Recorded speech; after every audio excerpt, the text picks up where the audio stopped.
Olha só, eu queria pedir para vocês falarem alguns dos abusos do ministro Alexandre de Moraes que vem à cabeça de vocês. O que mais indigna vocês que o ministro Alexandre de Moraes, que o Supremo Tribunal Federal fez ao longo das últimas décadas, dos últimos anos? Diz aí o que vem na sua mente. Felipe Martins, caso super importante, uma série de abusos, alguém contra quem não existiam provas, muito menos prova para além de uma convicção razoável, para condenação, e ele foi condenado, foi preso, aliás, para uma viagem que não aconteceu para o exterior. O que mais? Débora, condenada a uma pena de 14 anos de prisão por sujar uma estátua de batom, sem prova de golpe de Estado, sem prova de nada significativo que ela tenha feito. No máximo, ela poderia ter sido condenada por um vandalismo. O que mais? Crezão morreu na cela, embora houvesse parecer do Ministério Público e manifestações a favor da sua soltura, que estavam engavetadas há pelo menos 6 meses. Quem mais? Bolsonaro. Bolsonaro foi tornado inelegível de um modo bastante questionável e, sem dúvida nenhuma, foi condenado de uma forma absolutamente injusta num foro incompetente, Supremo Tribunal Federal, que jamais deveria julgado numa turma incompetente, com o ministro Luiz Fux apontando em uma série de violações do direito de defesa e uma série de questões altamente questionáveis. O Supremo violou todas as regras que ele sempre aplicou com o objetivo de condenar Bolsonaro. O que mais? O que mais? A censura do Twitter inteiro, que foi derrubado por coisa de mais de mês, quando a gente não viu nada parecido em nenhum país democrático do mundo, nem parecido. E além disso, ele bloqueou a conta da Starlink, o outro CNPJ, sem ligação societária, com o objetivo de confiscar o valor relativo a uma multa do Twitter. O que mais? Oswaldo Eustáquio, a própria Espanha se recusou a executar medidas contra Oswaldo Eustáquio por entender que a justiça brasileira não estava sendo imparcial. A mesma coisa aconteceu no caso da Carla Zambelli, agora recentemente, em que a Itália se recusou e julgou Alexandre de Moraes suspeito, alguém que não poderia ter agido no processo de Carla Zambelli. O que mais? A cassação do meu mandato, fora da lei, sem nenhuma lei que previsse o que eles fizeram, eles forçaram a barra, cassaram, foram criticados por todos os grandes jornais e juristas do país. O que mais?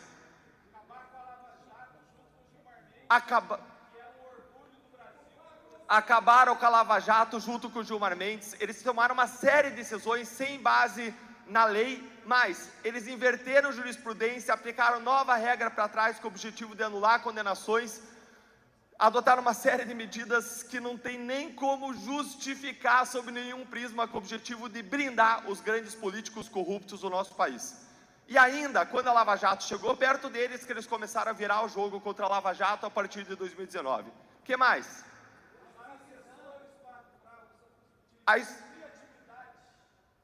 Assessores... isso! Mensagens que vieram à tona na chamada Vaza Toga, em que Moraes, por exemplo, mandava usar a criatividade para censurar uma revista, a revista OS, que era de direita. Essas mesmas mensagens revelaram que uma série de casos eles filtravam e queriam pegar especificamente pessoas de direita.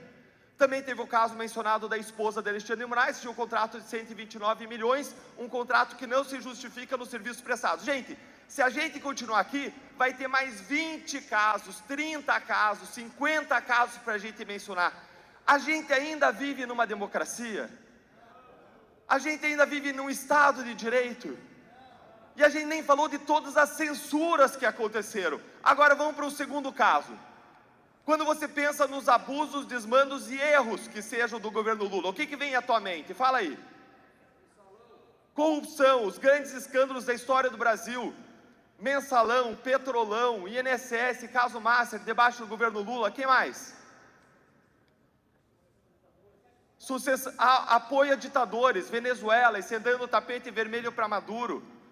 Dizendo que existia eleição legítima, né, um tempo atrás, em relação à Venezuela. O que mais?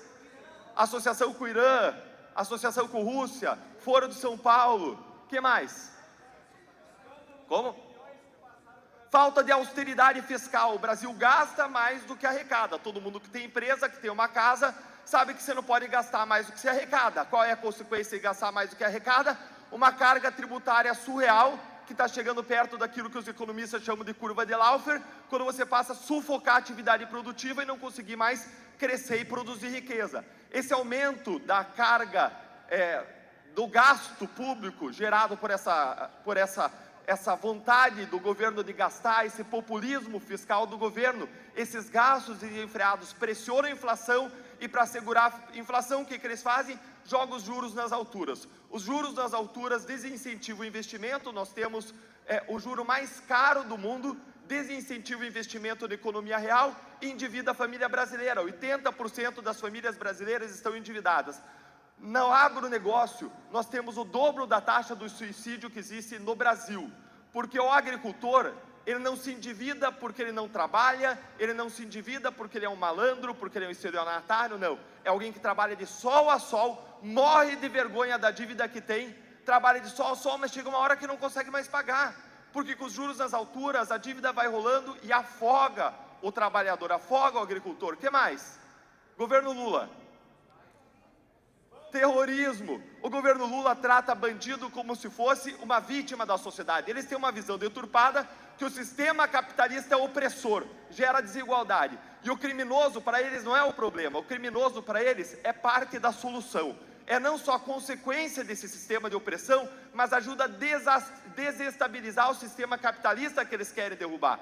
Então o bandido, como eles veem como uma vítima e um aliado, ele não deve ser punido. Por isso que eles defendem descriminalização, despenalização, desencarceramento. Por isso que textualmente Lula falou na questão das saidinhas, que ele era contra o fim das saidinhas por uma questão de princípio. Por isso que quando acabou a saidinha, ele disse que ia expandir o perdão de Natal, o indulto natalino. Eles chegaram a dar perdão de 80% para criminosos, inclusive corruptos. Ou seja, é uma disfunção, é uma inversão de valores. Isso conflita com aquilo que funciona no mundo inteiro, que é colocar bandido na cadeia. O que mais? Governo Lula. Ataca Santa Catarina, isso é básico, né? E ainda censura quem critica o governo. Teve as enchentes no Rio Grande do Sul, promoveram uma série de ações censórias com o objetivo de silenciar a população. O que mais? Prejuízos nas estatais. Enfim, a gente poderia ficar, em relação ao governo Lula, ficar falando aqui mais 10, 20, 30, 40 coisas da mesma forma. E como resolver isso?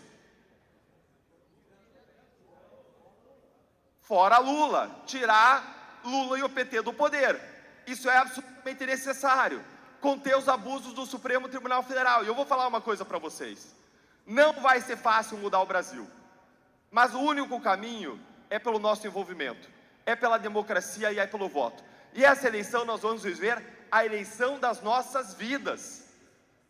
Não só porque Lula no poder continua crise fiscal, crise econômica, crise na segurança pública, crise moral na questão da corrupção, por mais 4 anos, mas porque Lula de novo no poder significa a gente sofrer os impactos do governo Lula por mais 40 anos. Como assim, Deltan? Porque no próximo governo, com certeza vão ser escolhidos 3 ministros do Supremo. Vão se aposentar Luiz Fux, Carmen Lúcia e Gilmar Mendes. E eu não vejo a hora de Gilmar Mendes se aposentar. Vou soltar foguete. 2030, contagem regressiva. Tinha que ser preso, exatamente. Então, os novos ministros vão impactar a nossa vida por mais 40 anos, mas talvez sejam escolhidos 5 ministros. Como assim, Deltan? Tem uma vaga aberta do Barroso, que ele tentou colocar o Messias, e o Alcolumbre disse que vai deixar para o próximo governo, e tem uma 5ª vaga que pode aparecer para o processo de impeachment. Vocês estão entendendo o impacto dessa eleição presidencial para as nossas vidas e dos nossos filhos? Mas não é só isso. A eleição parlamentar, ela é a eleição da nossa vida. Sabe por quê? Porque é essa eleição que vai definir se o Partido Novo vai continuar existindo, vai crescer, vai prosperar, ou se ele vai minguar e vai deixar de existir. O Novo só vai sobreviver nesse sistema em que milhões, bilhões, 5 bilhões são derramados em campanhas eleitorais. Nós só vamos conseguir manter a nossa competitividade e sobreviver se nós passarmos a cláusula de barreira, se nós conseguirmos atingir 13 deputados federais espalhados em 9 estados, ou então 2,5% dos votos, tendo pelo menos 1,5% em 9 estados diferentes. Sem isso, nós não passamos a cláusula. Sem passar a cláusula, não tem recursos. Sem recursos, a gente não vai conseguir sobreviver. E qual é o problema disso? O problema disso é que no sistema proporcional, e eu já vou falar alguns bastidores para vocês, no sistema proporcional, você vota em uma pessoa, mas se aquela pessoa não conseguir os votos suficientes, aquele voto é transferido para outra pessoa do mesmo partido. Em outros partidos que não são o Novo, você vota num cara que defende as mulheres e você elege um cara que pratica violência doméstica. Você vota num cara que é honesto e você elege um cara que é corrupto. Isso não acontece no Novo. A gente não consegue mudar o país sem um partido como o Novo, sem um partido que tenha ideais, sem um partido que tenha filtro de entrada, sem um partido que tenha uma barreira de entrada. Nós precisamos de um instrumento, não existe outro no país. Esse instrumento se chama Novo. É o único partido que tem transparência, é o único partido que tem compliance, em outras palavras, fiscalização das verbas internas. É o único partido que defende de modo consistente, não só por palavras, mas com ações, honestidade, competência e boa gestão. E eu cansei de citar ao longo dos últimos 4 anos, não só Romeu Zema como exemplo de boa gestão, mas Adriano como exemplo de boa gestão. Nós mostramos que não são palavras em vão, nós mostramos que a teoria aplicada na prática muda a vida e melhora a vida das pessoas. Nós temos a eleição das nossas vidas, precisamos passar a cláusula de barreira. E deixa eu te falar um pouquinho mais sobre o Novo lá de dentro do Congresso Nacional. Porque alguns talvez não lembrem, mas eu não me elegi pelo Novo. Eu me elegi pelo Podemos na última eleição. Sérgio Moro saiu para a política, foi para o Podemos. Eles me chamaram dentro de um projeto maior, eu entrei no Podemos, ele acabou saindo, mas eu fiquei. Eu tinha assumido meus compromissos e fiquei lá dentro. Mas sabe o que eu descobri quando eu cheguei no Congresso? Eu descobri que tem uma pauta diária de votação dos projetos que vão ser votados. E sabe o que eu descobri? Que eu não queria análise de pauta do Podemos. Eu queria análise de pauta do Novo. Todos os dias eu pegava análise de pauta do Novo, porque eu sabia que ali não tinha conflito de interesse, porque eu sabia que ali tinha análise técnica, para o melhor do Brasil, porque ali eu sabia que se defendiam os pilares centrais do desenvolvimento de uma sociedade: propriedade privada, liberdade econômica, igualdade de oportunidades, Estado de Direito, império da lei. Eu confiava, era na pauta do Novo, e lembre, eu não era do Novo. Quando eu fui cassado, quem me acompanhou ao longo da cassação, nos meus últimos momentos na Câmara, não foi a turma do Podemos. Foram Gilson Marques, Marcel Van Hatten, Adriana Oliveira, Adriana Ventura, isso. Adriana Ventura. Quem me acompanhou foi Eduardo Girão. Pessoas que cumprem o que falam, que têm a vida coerente com o que falam, mas não foi só isso não. Em um certo momento, lá eu fui participar de uma votação, chamava PEC 9, um projeto, uma proposta de emenda à Constituição, que ia zerar a multa dos partidos. E eu estava lá para votar, e um assessor da presidência falando assim: Deltan, a cúpula do Podemos quer falar com você, a cúpula do Podemos quer falar com você. Eu já imaginei o que era e eu fiquei na minha. Só que de repente descem lá dirigentes do partido para falar comigo: Deltan, você tem que votar a favor. Como assim eu tenho que votar a favor? É um absurdo isso aí. Tem partido que desviou dinheiro, a gente vai zerar a conta dos partidos. Não, é que o nosso partido, ele absorveu um outro. O nosso não fez nada errado, mas o outro tinha uma conta imensa, a gente tem que zerar o jogo. Eu falei: não, eu não vou fazer isso. Você tem que fazer. E vejam, quando o dirigente partidário fala com você nesses termos, isso vai determinar o teu futuro, se você vai participar ou não de comissões, se você vai ou não ter visibilidade. Isso vai determinar se você vai ou não ter um valor mais forte ou mais fraco de fundo eleitoral na próxima eleição. Não é uma questão só de convicção, isso impacta a tua vida, inclusive a tua capacidade de continuar influenciando. E eu virei para a pessoa que estava conversando comigo e disse: olha, eu não vou mudar a minha posição, você pode me tirar daqui, você pode fazer o que você quiser comigo, mas eu vou votar de acordo com o que eu acho certo. A pessoa ficou fula da vida, foi lá, fez as contas, falou: a gente não vai precisar de você mesmo, isso aí está aprovado. E saiu. Deixa eu perguntar para vocês, você acha que no Novo teve alguma pressão para os nossos deputados aprovarem a PEC 9? Não. Você acha que teria algum mundo em que existiria essa pressão dentro do Novo? Não. Não só porque o Novo respeita a liberdade dos seus mandatários, mas porque tem união de visão, de integridade. Isso jamais aconteceria no Novo, e é o único partido.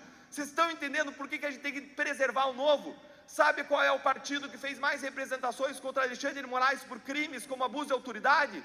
É o Novo. Se o Novo morrer, grande parte da minha esperança de mudança vai morrer junto. E nós temos esta eleição para levar o Novo à frente. Eu queria que você fizesse um exercício comigo. Vou pedir para você fechar os olhos. Fecha os olhos aí, por favor. Imagina o Brasil que você quer. A gente conversou dos problemas do governo Lula. Imagina um Brasil com o presidente que você quer sentado na cadeira, Romeu Zema, sentado na cadeira da presidência da República. Imagina a gestão que ele vai estar fazendo, com quadros técnicos, os melhores ministros. Imagina o Brasil efetivamente preocupado com as pessoas. Os escândalos de corrupção já foram. Quando surge alguma coisa, isso é apurado, as pessoas são responsabilizadas. Imagina os novos ministros do Supremo que ele vai escolher, os melhores juristas, mais técnicos, corretos. E a gente não quer jurista de direita, a gente quer jurista que aplica a Constituição e a lei simplesmente. Imagina onde você vai estar com a sua família, vendo a notícia, o anúncio de quem venceu a eleição presidencial. Imagina o Novo passando a cláusula de barreira, a gente conseguindo uma votação histórica para deputado federal, a gente conseguindo recursos para eleger mais e mais, para a gente crescer, para mudar o Brasil. Imagina o seu sorriso, os seus filhos, netos ao redor, você olhando a gente está deixando um país melhor para os nossos filhos e para os nossos netos. Agora eu quero que você pense 3 ferramentas que você tem, para além do voto. Voto não conta, voto é essencial, mas você que está aqui, eu já pressuponho o teu voto. 3 ferramentas que você tem na tua caixa de ferramentas pessoal para a gente chegar lá. Para você contribuir nessa eleição decisiva das nossas vidas para a gente chegar lá. Para você contribuir com pessoas como Adriano, Gilson Marques, a nossa prefeita Rejane, o Mininho, o João, Matheus Cadurinho, o Arão, os nossos pré-candidatos aqui presentes. Pensa nas ferramentas que você tem. Quais são as 3 ferramentas que você mais vai usar? Pode ser o seu tempo, a sua energia, as suas redes sociais, pode ser os seus recursos econômicos, e dinheiro corresponde a votos, várias pesquisas mostram isso.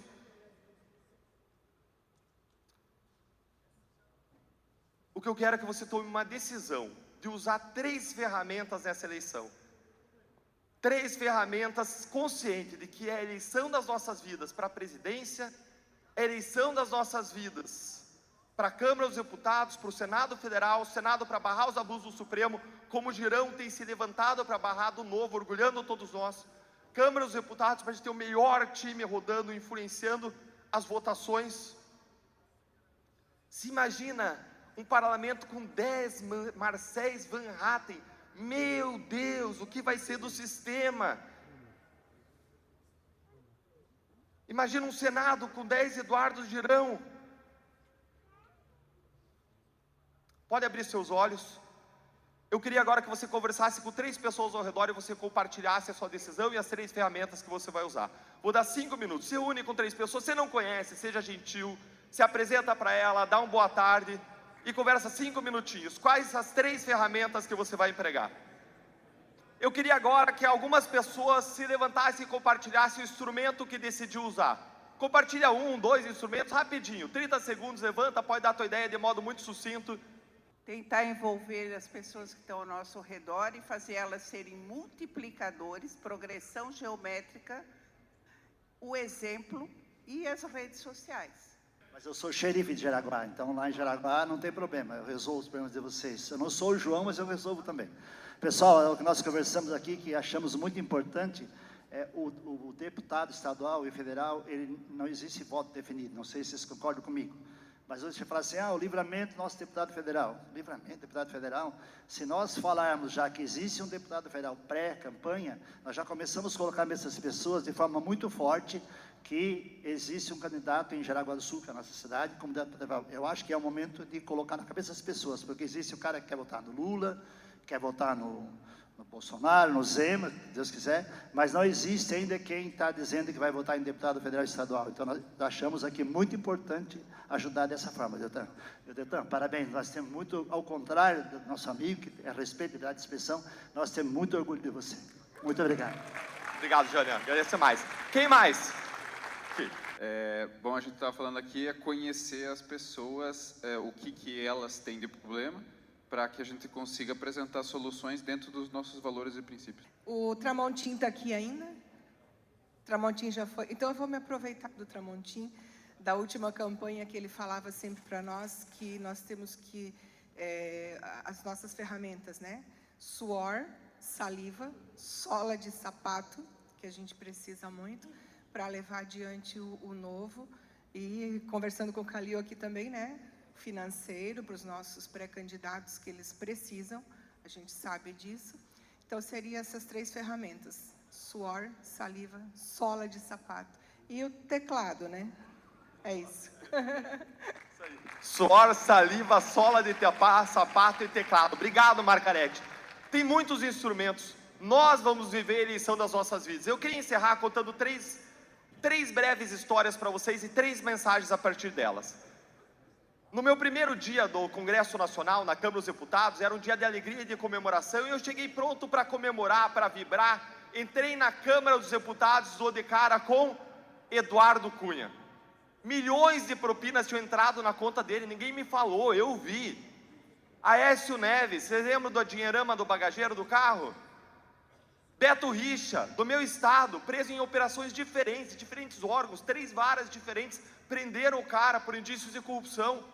Aquilo foi um baque para mim, porque uma coisa é você saber que tem crianças que passam fome na África, outra coisa é você vai lá e ver. E eu vi essas pessoas à minha frente, no núcleo do poder, na Lava Jato. A gente imaginou no auge que essas pessoas nunca voltariam a mandar no Brasil, e estavam lá mandando no Brasil de novo. Naquele mesmo dia, eu, no Podemos, lembre, estava do lado do Marcel Van Hatten, defendendo a eleição dele como presidente da Câmara, porque ele me representa. Ele, como presidente da Câmara, me coloca mais próximo do país que eu sonho. Mas quem foi eleito foi Arthur Lira, multi-investigado e multi-acusado. E para fechar o dia foi escolhido como ministro vitalício do Tribunal de Contas, alguém que foi para a tribuna pedir voto dizendo que ia colocar a política acima da técnica se ele fosse eleito. Eu fui para o hotel em que minha esposa me esperava para comemorar, feliz, olhou no meu rosto e viu que não ia ter comemoração. Aí a gente foi para um lugar qualquer na esquina de casa. Eu contei para ela o que tinha acontecido, ela olhou para mim e disse uma coisa que eu quero dizer para vocês: jamais perca a sua capacidade de ficar triste e indignado com o que acontece em Brasília. Jamais perca, não se insensibilize, não se anestesie, porque a hora que a gente se anestesiar com o mal, acabou. A nossa indignação é o motor da transformação. Essa é a primeira coisa que eu quero reforçar com vocês hoje. Em seguida, Eduardo Cunha encontrou um colega meu no elevador naquela primeira semana e disse: nós vamos caçar o Deltan. Poucas semanas depois, a cassação veio pelas mãos de um ministro delatado na Lava Jato, contra o parecer do Ministério Público da instância superior, da inferior, contra a decisão unânime, contra o que todos os juristas falavam, e ele não se afastou, não se declarou suspeito, impedido, ele avançou e ele nos cassou, dentro de um governo que queria vingança contra a Lava Jato. Agora, a grande lição da minha cassação, ela me fez lembrar uma segunda coisa que a minha esposa tinha dito naquele meu primeiro dia na Câmara dos Deputados, naquela conversa que a gente teve quando eu voltei para o hotel e não teve comemoração. Naquele dia eu disse para ela: você sabe o que vai acontecer comigo se eu fizer o que tem que ser feito? Eles vão fazer de tudo para me tirar daqui. E a minha esposa olhou nos meus olhos, a Fernanda, e disse: meu amor, faça o que precisa ser feito. Você não veio aqui atrás de um cargo, você veio aqui atrás de uma transformação.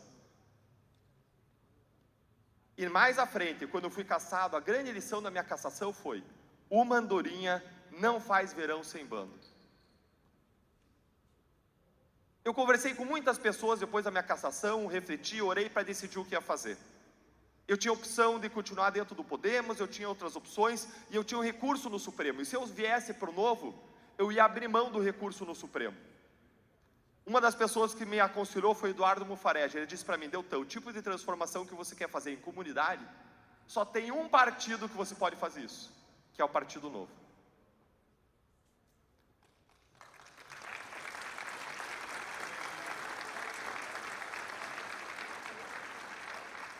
E eu vou dizer para vocês que a gente não precisa concordar em tudo. Casal, a gente não precisa concordar em tudo. Depois eu vou conversar com você. A gente não precisa concordar em tudo.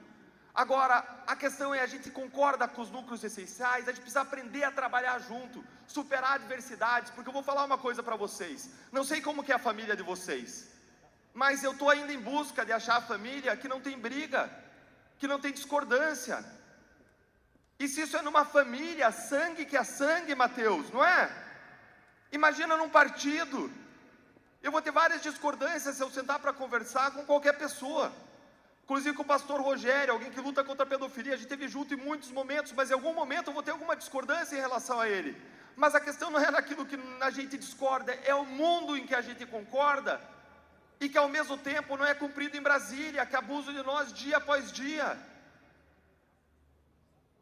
Nós precisamos nos unir, por isso que eu tomei a decisão nesse ano de eu não vou criticar nenhum pré-candidato de direita do país, não vou criticar nenhum, nem Renan Santos, de que eu super discordo, não vou criticar. Por quê? Porque o grande objetivo é tirar Lula do poder, o grande objetivo é colocar alguém que possa superar os abusos do Supremo Tribunal Federal. A segunda, então, lição, a segunda mensagem que eu quero deixar para vocês hoje é: uma andorinha não faz verão sem bando. Eu vou falar, vários de nós, vários dos pré-candidatos vão cair ao longo do caminho, não é todo mundo que vai ser eleito, mas é como o dia D, vocês lembram do dia D? Os aliados invadindo a Europa para reconquistar terreno, para vencer a Alemanha, naquela época, lembra? Algumas pessoas ficaram pelo terreno, ficaram na praia, mas outros vão chegar lá e vão fazer a diferença. E quando eu vejo um time aqui de pré-candidatos lutando para fazer essa diferença, eu sei que não são todos, talvez eu não chegue lá, mas as pessoas ao meu redor vão chegar. Mais uma vez esse ano eles vão tentar me tirar de novo, sem razão. Talvez eu não chegue lá, mas eu vou levar um monte de deputado federal. A gente formou o time mais forte que o Paraná já teve. Vocês não sabem o orgulho que eu tenho do time do Novo do Paraná. A gente nunca conseguiu reunir um time tão forte no estado que se alinha em busca de honestidade, competência e boa gestão. E tenho discordâncias, eu tenho discordâncias com pessoas do meu partido lá do Paraná, e eu sei que vocês têm e vão ter aqui. Mas lembre, uma família saudável não é uma família que não tem briga, é uma família que existe muito perdão e muita reconciliação. Nós somos uma família, nós vamos ter que passar por cima de muitas rusgas, muitas discordâncias, nós vamos ter que nos unir, para a gente superar os grandes e maiores obstáculos que a gente tem pela frente. Essa é a segunda mensagem. E para encerrar, eu quero fazer um exercício que é a minha terceira mensagem. E não me interpretem mal. Eu queria pedir para vir aqui os pré-candidatos a deputado estadual e federal. Podem vir? Podem vir aqui para frente? Essas pessoas aqui, elas estão abrindo mão de tempo, de vida, de energia, para fazer a mudança no nosso país. Talvez a sua contribuição não seja a contribuição como a de um deles aqui, que vai se candidatar, mas cada um aqui tem uma contribuição a dar, cada um aqui tem uma cota de sacrifício a dar. E eu queria que você apontasse agora o seu dedo para os protagonistas aqui. Aponta o seu dedo aqui para os protagonistas, aponta o dedo, aponta o dedo. Aponta o dedo e fala, lá estão os protagonistas, fala isso, lá. Agora eu quero chamar a atenção, segura o dedo aí, segura o dedo apontando. Eu quero chamar a atenção para uma coisa para vocês. Enquanto vocês têm um dedo apontado para cá, vocês têm 3 apontados para vocês. Lá estão os protagonistas. Vocês são os heróis da nossa transformação. Nós queremos ser os seus melhores soldados. Esse aqui é um time de que eu me orgulho. E nós vamos lutar para fazer o melhor para vocês, como um grande time que vai transformar Santa Catarina e o Brasil. Viva o novo, viva o nosso país!